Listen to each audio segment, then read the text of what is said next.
I thought the hardest days were behind us.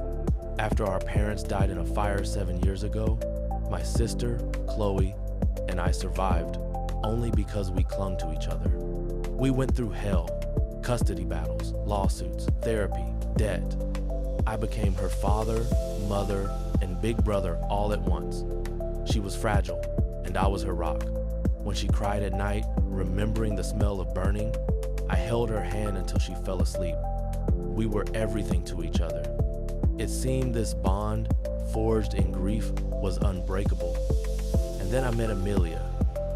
Amelia was good-natured, like a breath of fresh air after those 7 years in the hermetically sealed chamber of grief. She was easygoing. She didn't know our grief, and that was her magic. With her, I was just Jacob, not that poor orphan who raised my sister. I introduced them a month later, dinner at our place. Chloe was perfect, smiling, attentive, asking intelligent questions.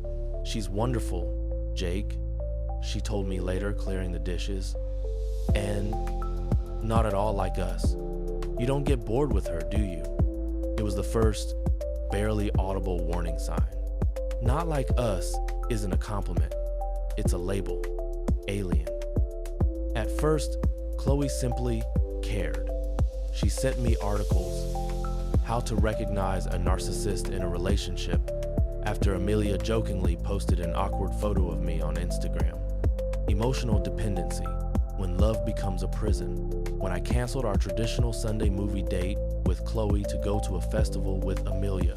Her care was like close observation. Then the casual encounters began. I was walking with Amelia in the park, and lo and behold, Chloe was jogging there too. We were having dinner at a restaurant, and she would stop for a drink with a friend, sitting at the next table. She was always incredibly sweet to Amelia, but her presence created an invisible barrier. Our dates became threesomes. When I tried to gently hint, Chloe would look at me with wide, vulnerable eyes. Sorry, I didn't mean to interrupt. It's just, I'm so used to us doing everything together, I'm not trying to replace your girlfriend. And I felt like a complete idiot. Amelia tolerated it. But one day, she said, Jake, I feel like I'm dating not just you, but your sister too. I need a place in your life, not in yours and your sister's, in yours. I promised to talk to Chloe. The conversation failed. Chloe didn't scream. She cried. Quiet, silent tears that were more terrible than any hysteria. I was so afraid for you, she whispered. After everything we've been through, you're so trusting. And she just wants to take you away from me. You're the last person I have left. You know that. And now she comes and dictates the rules in our house, in my house. That was the key word. In mine. Our house, bought with my parents' insurance money, was a fortress to her, now being stormed. She became passive-aggressive. She stopped washing the mugs after Amelia. Oh, sorry, I forgot someone else lives here now. She started crying loudly in her room when Amelia stayed the night. She told me that Amelia didn't speak respectfully enough about our mother, even though Amelia had only asked her name. Then Chloe got sick. Her panic attacks intensified precisely when Amelia and I had important plans. A flight to another city? Chloe had an asthma attack, though her inhaler was always available at the last minute. A romantic dinner? Chloe had a migraine. She needed silence and my presence. The doctors shrugged. Psychosomatics. Stress. And the stress by default turned out to be me, or rather, my attempt to escape. I started lying to both Amelia and Chloe. To Amelia, that Chloe was getting better and we had nothing to worry about. To Chloe, that I simply had too much work and not enough dates. I was torn between two universes that hated each other. I was losing both. Amelia was pulling away. Chloe was clinging tighter.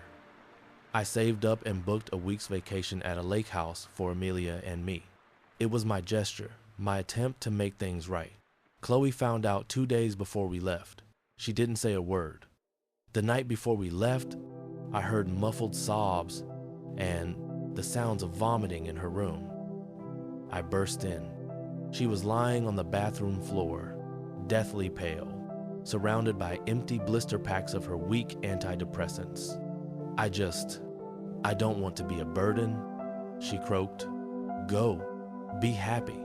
I just can't bear the thought of you there and me here, alone, in this empty house where everything reminds me of. We called an ambulance, a gastric lavage, a psychiatric evaluation. The doctor said the attempt wasn't serious, but it was a loud cry for help.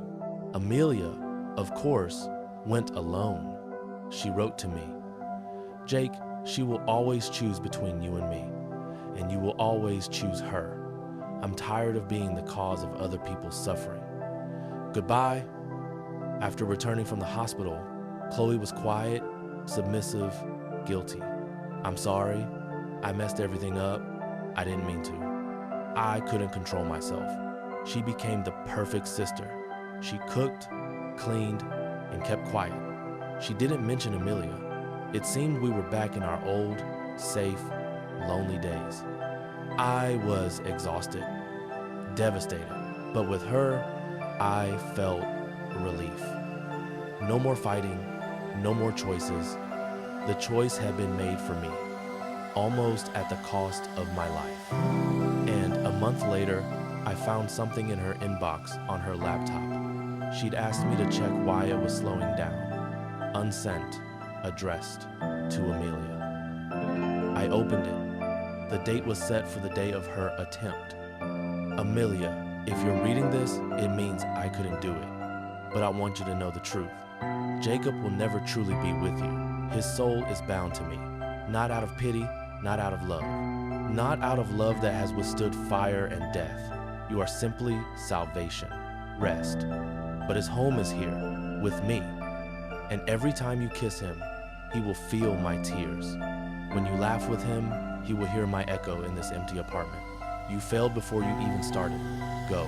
While you still can, go with dignity, or I will find a way to make you go forever. You're not the first, and you won't be the last. I sat and stared at the screen, the world around me crumbling to pixels. This wasn't an impulsive cry of pain. It was a cold, calculated plan. Try it and act. Perfectly calculated to play on my feelings of guilt and duty. Amelia isn't the first. I remembered my previous girlfriend, Lauren, who suddenly broke up with me, saying she couldn't cope. Then Chloe simply shrugged. She wasn't right for you. I walked into her room. She was reading. She looked at me. I didn't scream. I was devastated. Why? I asked. One word. She understood immediately. From my gaze, she put the book down. Because you are mine, Jacob, she said, completely calm. We are one. Our parents left us together. You are my memory of them, my connection to the world. And these women, they come, they take a piece of you, a piece of our time, our history, and then they disappear. And what is left for me? Shards. I can't let that happen. I protect what we have, what they burned, and we rebuilt. I protect us. There was no madness in her voice. There was an iron, sincere conviction. She wasn't a jealous sister. She was the keeper of a cult, the cult of our lost family. And I was both the deity and the victim in it. I haven't left. Where will I go? She is my family, my burden, my punishment for surviving when others died. We live in the same house. It no longer smells of fire, but of quiet despair. Sometimes I catch her looking at me. There is no triumph. There is quiet satisfaction. Safety. Her world is whole again. Inseparable. I tried dating girls. A couple of times. But now her voice echoes inside me. She's not right for you. She won't understand you. She will leave and you will be hurt again. But with my sister, it's safe. With my sister, it's forever.